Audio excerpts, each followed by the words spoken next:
السلام عليكم ورحمة الله تعالى وبركاته.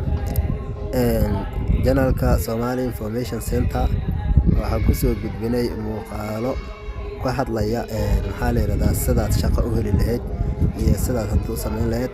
waxaana ballan qaadnay insha Allah taala muuqaalo soo socdo inay ku saabsanaan doonaan sida oo maxaa la yiraahdaa aad shaqooyin aad ku heli lahayd. marka hal option waan soo sheegnay kaasoo ahay in aad la saaxiibto Qur'aanka Kariimka waana shayga ugu muhiimsan oo maanta aan haysano iyo awoodda ugu ballaaran aan haysano. haddii shahaadooyinkaaga aad meel badan geysay, haddii maxaa la yiraahdaa xirfadahaagii cid ilaa hadda kuga aqoonsata aad la'dahay laakiin aad Qur'aan haysato waa faa'iido fara badan ayaad haysataa.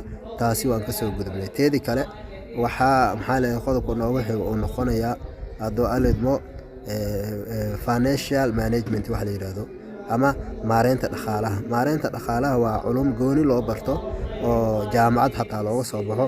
laakiin insha Allah taala waan ku soo koobi doonaa mawduucyada ugu muhiimsan iyo maxaa la yiraahdaa qodobada ugu muhiimsan ayaan ku soo koobi doonaa. waxaan ugu muhiimsan in aad ogaato income iyo expenses wax la yiraahdo, lacagtaada halka ay ka soo galayso iyo halka ay ku baxayso. waayo qiyaamaha markaan Ilaahay hortiisa aan tagno waa maxay income, waa maxay expenses. income waxa la yiraahdaa lacagta adiga ku soo galaysa ama akoonkaaga soo dhex maraysa. maalin walba lacag ayaa ku soo gasha kaana baxda. lacagahaasi halka ay ku baxayaan qiyaamaha Ilaahay subxaanahu wa ta'aala uu ku xisaabin doonaa. marka Umar bin Khattab radiyallahu anhu wuxuu yiri isxisaabiya inta aan la xisaabinin. marka inta aan lagu xisaabin ayaa la rabaa inaad hadda xisaabtanto maadaama aad rabto in aad future building aad samayso ama mustaqbalkaaga aad dhisto oo maxaa la yiraahdaa noloshan iyo framekan aad ku dhex jirto aad ka baxdo rabto. maxaa la yiraahdaa waa in aad ogaataa lacagta daily ku soo gasha iyo halka ay ka soo gasho, sababaha aad qorataa, kadibna meelaha ay kaaga baxdo iyo sababaha ay kaaga baxdo. waa muhiim waayo waxaa rabtaa inaad wax samayso. waxaa jira meelo loogu talagalay in lacagta lagu bixiyo iyo meelo aan loogu talagalin. meelaha loogu talagalay waxaa ka mid ah sida kirada, korontada iyo maxaa la yiraahdaa Ilaahay kuma darbaade kirada iyo korontada, waxbarashada iyo cuntada.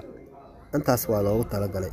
laakiin waxyaabo waxaa jira oo lacag aan ku bixino laakiin aan munaasib ahayn. qofka raba inuu saving samaysto, qofka raba inuu maxaa la yiraahdaa inuu mustaqbalkiisa dhisto, loo baahan yahay inuu iska ilaaliyo meelahaas inuu lacag ku bixiyo sida festivalism oo kale ama dabaaldegyada inaad lacag qarash badan aad ku bixiso adoo awooda inaad lugayso haddana inaad gaari aad raacdo adoo lugayn karaya, adoo biyo caadi cabi karaya inaad cabitaan aad iibsato.